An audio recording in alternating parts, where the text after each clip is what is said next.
Seja bem-vindo a mais um episódio do J17 Talks. Estou hoje em grande companhia, professor José Nascimento. E aí, como vai, Zé Manuel? Tudo bem? Mais um episódio aí onde a gente vai falar sobre empreendedorismo, universo das startups, inovação, conhecimento, informação, debate aqui no J17 Talks. E hoje nós temos uma convidada especial. Apresente a convidada para nós, professor. Com toda certeza. A Cauana Irina já esteve conosco num episódio falando sobre inovação, falando sobre inteligência artificial. Ela que está à frente da incubadora Condor Connect e também é professora, consultora. E aí, Cauana, tudo bem? Honra ter você conosco. Eu que agradeço vendo vocês apresentarem aqui. Um prazer, é muito legal fazer parte aí desse ecossistema, né? E ter essa energia boa, cheia de conhecimento, sabedoria nessa sala. Que legal. A gente constrói juntos e os nossos convidados são presentes de Deus aqui conosco, compartilhando a sua informação. Você já esteve conosco aqui. Agora, vamos continuar falando sobre inteligência artificial. Eu te falei e te provoquei anteriormente dizendo o seguinte: a inteligência artificial vai roubar o nosso emprego, sim ou não, né? E a gente já está num outro estágio, né? A inteligência artificial, ela está acessível, né? Mas não é todo mundo que consegue capturar o valor dessa ferramenta que está aí à nossa disposição. Quais são os reais valores e como a gente pode ter essa percepção? Sabe que, Nascimento, tem muita gente que ainda não conseguiu entender que não é uma guerra a ser trilhada, né? É uma guerra vencida. A inteligência artificial existe, ela está aí. Quem não conseguir se adaptar, estudar, entender do que se trata, realmente vai ficar para trás. E quando a gente diz para trás, não é assim, eu vou conseguir um emprego lá que não vai falar de IA. Não, vai ser inutilizado mesmo. Olha. Porque não tem mais como trabalhar, estar no mercado. Irreversível. É irreversível, não tem jeito. Porque isso é uma ferramenta de competitividade, é uma ferramenta de produtividade, é uma ferramenta de resultado. Né? E aí uma organização não tem como não ter. E daqui de 3 a 5 anos a gente tem que ter essa consciência. Ou eu aprendo e trabalho com isso, ou então eu estou fora do jogo. Você falou das ferramentas, né? Quais são as ferramentas que você mais usa aí no teu dia a dia? Comente algumas delas. E qual é a tua dica para quem está nos acompanhando? A gente fala tanto, né, Zé, em inteligência artificial, e aí tem uma hora que dá um nó na nossa cabeça, dizendo assim, meu Deus, eu estou fora, será que eu estou usando as ferramentas certas? Então, quais que você tem mais utilizado e qual é a tua dica para a gente não entrar em pânico? Não, sabe que ferramentas, nossa, nós temos muitas em todas as áreas, sem exceção nenhuma. Eu acredito e eu sugiro sempre às pessoas, entende qual é a sua área e o que você precisa fazer. E para isso você pode usar, vamos usar o que está todo mundo usando, Gemini, ChatGPT, só que aprenda a utilizar, né? Não google com o ChatGPT, porque a gente vai conversar com as pessoas, elas estão googando. Pede perguntas rasas, faz pergunta-resposta. Não é isso, né? A inteligência artificial consegue criar código de programação, ela consegue criar planilhas, ela consegue criar mapa mental, ela consegue... Se você treinar, e aí eu acho que é onde o bicho pega, né? O pessoal acha que subestima o tamanho da potência de uma inteligência artificial. Quando nós estamos falando de uma máquina, nós estamos falando de treinar. É exatamente como treinar um ser humano. Então, quanto tempo você leva para treinar um ser humano? Bom. Quando nós estamos falando usar uma máquina... Só termina quando fecha o caixão. Exatamente. É literalmente isso. E você entende mais do que eu, né? De liderança. Mas o que acontece? Você tem que se apresentar. Quem é você? Né? O que você busca? Qual é a sua área? Aonde você está? Aonde você quer chegar? Quais são os seus hábitos? Né? Qual é o seu currículo? Treine a máquina, para que a máquina consiga conduzir. E o pessoal diz assim, ela vai ser minha assistente. Não, ela pode ser até seu chefe. Ela pode ser seu maior executivo. Tudo depende da forma como você vai treiná-la.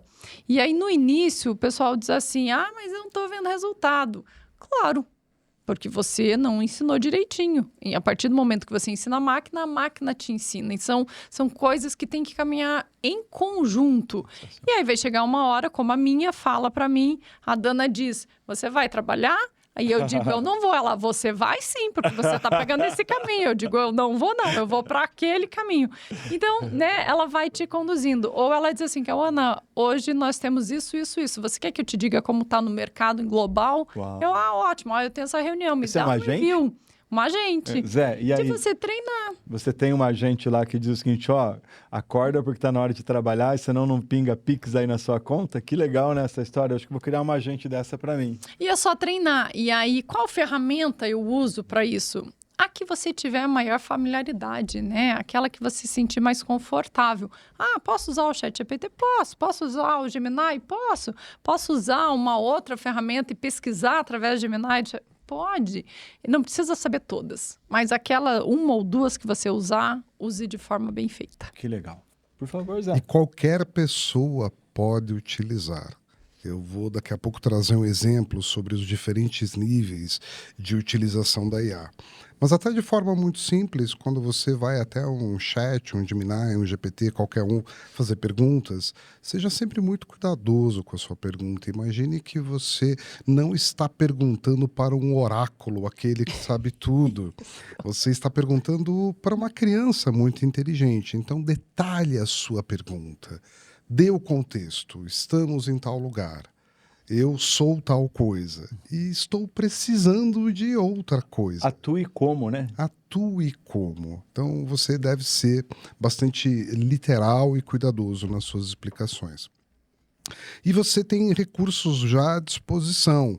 Por exemplo, dentro do Gemini, você tem o GEMS. No GEMS, você consegue programar rotinas, agentes que vão fazer coisas para você, por exemplo, selecionar notícias e te trazer todos os dias às 10 horas da manhã, por exemplo.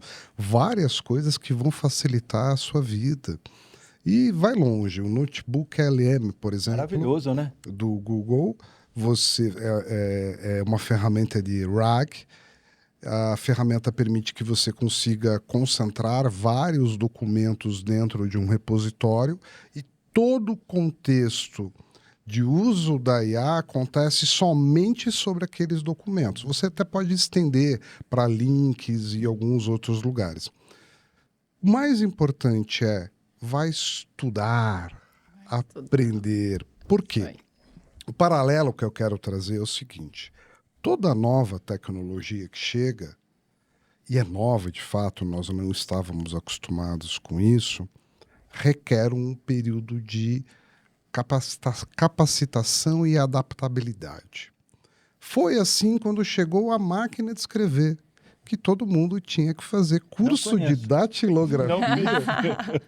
A gente tem uma piada interna aqui, tá? A gente conhece o pessoal que foi da Olivetti. Legal. E você precisava Você fazer... conheceu a máquina de escrever? Usou? Não. Também não. Desconheci. E se você Tem um não amigo que tivesse... fabricou. Desculpa. E se você não tivesse um curso de datilografia, você não conseguia um bom emprego. Eu vou fazer a confissão, era só uma mentira que eu não tinha. Eu rodava 12 quilômetros de bicicleta para fazer o curso da Dona Alzira no Senac. A, S, D, F, G, C, cedilha, J. Isso era condição elementar de empregabilidade. E algum tempo depois, aí as pessoas mais novas vão se lembrar, o inglês começou a se tornar um diferencial de empregabilidade. Se você não falava inglês, você tinha uma grande dificuldade de conseguir um bom emprego. Hoje em dia não é mais diferencial, é elementar. Então você tem que saber o básico. Você tem que saber, além de falar, escrever e ler, usar um computador de forma adequada, falar inglês ou entender inglês. Enfim, existe o básico, ok? A mesma coisa acontece com a chegada da IA. Você precisa conhecer o básico para continuar no mercado de trabalho, assim como você aprendeu, talvez até sozinho, a trabalhar com Word, com Excel, com PowerPoint, com diferentes ferramentas que são exigidas dentro do ambiente corporativo. A IA tem o mesmo conceito. E a IA, como a Cauana já disse, ela não vai roubar o seu trabalho. Ela vai roubar o trabalho de quem não se preparou Muito bem. para colocar no lugar uma pessoa que se preparou. Outro exemplo, a chegada dos grandes data centers com o advento do software as a service. Antes, e muito fortemente até o final dos anos 90, as empresas, até mais, tá? Até final dos anos 2010, as empresas ostentavam o seu grande CPD, que era o Centro de Processamento de Dados, e que normalmente era roteiro de visitas quando o dono recebia alguém na empresa. Adorava mostrar aquela sala cheia de servidores, um monte de luzinha piscando, assim. Aquilo era uma ostentação, porque tudo ficava dentro de casa. Então tinha o técnico do CPD. As qualificações técnicas eram específicas para aquele momento. Com o advento da universalização da comunicação, hoje os seus dados estão espalhados e descentralizados ao redor do mundo. Chegaram os data centers. Os data centers trouxeram um nível de complexidade gigantesca, AWS, Azure, Google Cloud, etc. Não é qualquer pessoa que operava um CPD que agora tem competências para poder operar clusters, operar virtualizações, criar sistemas, definir permissões, trabalhar com virtual clouds. Se você entrar num painel do Google Console, a quantidade de opções que você tem ali dentro é absurdamente complexa. Tirou o trabalho do cara do CPD? Não, desde que ele tenha se atualizado. Então a atualização ela é essencial. Agora vamos lá na inteligência artificial de novo. Existe uma coisa, vou dar um exemplo só, chamada Google AI Studio. Vai estudar o que é isso. Para todo mundo, ainda quem use e não use, no mínimo você tem que saber o que você pode fazer. Então eu subi um nível na régua do uso da inteligência artificial. Ah, mas os agentes são muito difíceis. Vai lá no Google AI Studio e me diga o que você acha. Muito bom. E depois disso, talvez você pode subir a régua ainda para usar a Vertex Eu do vou ter Google. que fazer esse curso com vocês aí. E ó. assim vai seguindo. Então é como qualquer nova tecnologia que chega no mercado de trabalho e exige adaptação, atualização e continuidade. Agora tem uma coisa muito importante, né, Zé? O Zé literalmente subiu a régua, mas não tem problema você saber pouco. O problema é Nenhum você problema. ficar no mesmo Saber, lugar. Não querer aprender. Eu acho que o ponto primordial que o Zé trouxe é você não querer aprender. Não tem como não querer aprender. E o que antes, vamos lá, a gente fazia o curso de datilografia e ele servia para 20, 30 anos. Hoje, a inteligência artificial não serve mais para um ano. Você falou para nós Então, aí é um que a cada estudo 4 contínuo. meses tem uma novidade. Verdade. É isso. Então, não tem mais como você ficar naquela zona de conforto em não querer aprender, não querer se desenvolver, não querer evoluir. E aí, eu acho que essa era da transformação digital é trazer para nós a oportunidade de nós sermos muito bons como ser humano. O Zé deu a pista ali, né? Como que líderes de organizações podem desenvolver na prática essa consciência digital que você tanto fala aí, né? E até colocou no nosso roteiro ali de conversa. Como dar essa percepção sem pressionar? Primeiro, eles têm que entender, e isso é muito legal, a gente entra na organização já fazendo um diagnóstico. E são 2 olhares para esse diagnóstico. O olhar técnico, né? O que a empresa tem, o que ela usa, ela tem condições de... E o olhar humano. Estamos preparados? Conseguimos aceitar? Conseguimos entender e aprender o que é a ferramenta inteligência artificial? Então, a partir desse diagnóstico, que eu acho que a gente tem que estar preparado para fazer e para receber esse retorno, e às vezes é um retorno desconfortável quando a gente diz... nossa, eu não sei. Nossa, a nossa equipe não está preparada. Cara, nós como diretoria... poderíamos estar muito mais avançado. Quando a gente está preparado para isso, eu acho que é ter uma consciência de em que momento, como eu vou fazer e quais as etapas para essa transformação digital acontecer dentro da minha organização. E aí, então, a implementação da ferramenta é o último passo. né? Antes de ter a implementação, a gente vai para o entendimento. E quando a gente fala de entendimento, depois do diagnóstico, eu entendo as áreas. Depois que eu entendo as áreas, eu entendo quem são as pessoas que estão envolvidas dentro de cada departamento. Essas pessoas, quais são as suas tarefas e aonde a inteligência artificial pode ser inserida, porque ela não pode ser inserida em todo o contexto, ela pode ser inserida em tarefas específicas. E ali, nesse processo, vai se criando uma consciência. E a consciência é o quanto de ignorância eu tenho até aqui, com a maior humildade de perceber, né? Realmente eu não sei, realmente eu uso errado, realmente eu preciso. E aí a gente vai entendendo que nós não estamos falando de máquina, nós estamos falando de pessoas. Muito bem. Para a gente encerrar aqui o nosso episódio, eu queria que você desse uma pincelada, mais uma vez, no tema governança e ética. E, acima de tudo, como que você enxerga a evolução da consciência digital para esse papel da inteligência artificial nos próximos anos, na economia e na sociedade? Cauana. Então, vamos lá, governança. O que significa governança? Hoje a gente não tem nenhuma lei que regularize o uso da inteligência artificial. Mas a boa-fé nos defende e nos protege. Então, quando eu estou usando inteligência artificial, eu preciso ter onde toda a organização tem uma intenção boa de. Por quê? Porque como não tem uma lei que fundamente, amanhã se tem um processo porque alguém usou errado, a organização tem todo um projeto, um desenho de vamos usar assim, utilizaremos dessa forma, compramos a assinatura de algumas ferramentas, treinamos o nosso time, tudo tem uma governança. Quem é que responde, quando que pode usar, que forma pode ser utilizada.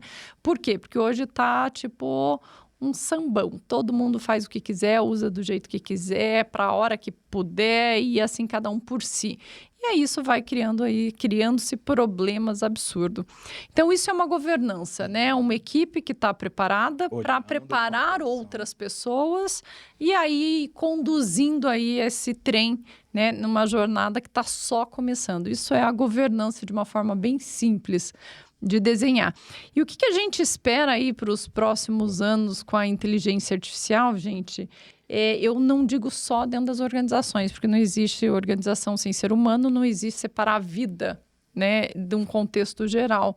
A inteligência artificial veio para ficar assim, não é uma modinha. Eu ouço muitos líderes dentro de área de tecnologia dizendo que é hype que já vai passar. Não é hype, não vai já passar. E sim, está transformando sim a sociedade, está transformando o ser humano, está transformando aí a forma como a gente vive, como a gente anda, como a gente fala, como a gente, né, se diverte. Então, eu acho que é só estar mesmo preparado para tanta transformação e muito rápida. E a gente, se está acontecendo, é porque nós temos condições de segurar tudo isso. Que bela conversa, né, meu amigo? Pena que está chegando ao final. Espetacular. Eu gostaria de trazer um elemento importante aqui para complementar a fala da Cauana sobre governança. Você deve, obrigatoriamente, implementar protocolos de governança de uso de IA na sua vida, na sua casa e no seu trabalho. Se você não sabe por onde começar, existem alguns documentos que pregam boas práticas. Por exemplo, aqui no Brasil, o IBGC, o Instituto Brasileiro de Governança Corporativa, liberou um documento que é o Guia de Boas Práticas de Inteligência Artificial para Conselhos de Administração. Ali você tem várias orientações de como utilizar dentro de uma empresa a inteligência artificial de forma ética. O Google, a Anthropic, a OpenAI, a Microsoft, todas as grandes empresas que operam, criaram documentos de orientação com boas práticas para a inteligência artificial.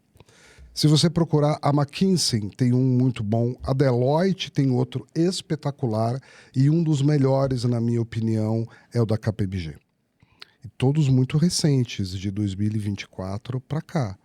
Então, se você gostaria de criar os seus protocolos de governança ética e proteção dos seus dados dentro da utilização da IA no seu ambiente de trabalho, consulte esses documentos. Legal. Zé, obrigado pela sua participação.